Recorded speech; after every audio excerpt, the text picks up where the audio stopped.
dva senzorja, pač en zaznava to črno črto, ko imamo tam na progi, drugi pa, to pa je senzor, ko pa zaznava, da če kam trči, jaz sem pa tu napisal, to je pač program, ki pač, če je belo, potem se obrne, da prije nazaj na črno črto in tako lahko sledi.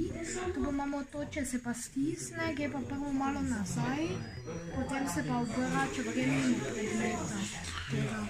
Koliko časa ste ga sestavljali in programirali? Sestavljali smo ga, sestavljali smo ga tako okoli 15 minut, program smo pa napisali že prej. Ti si ga programiral, jaz sem ga sestavil, tako smo. Kako si naredil? Res? Ja, sem res. Ko je to materialno podelo. Ne? Ne nismo naučili, ja, še malo.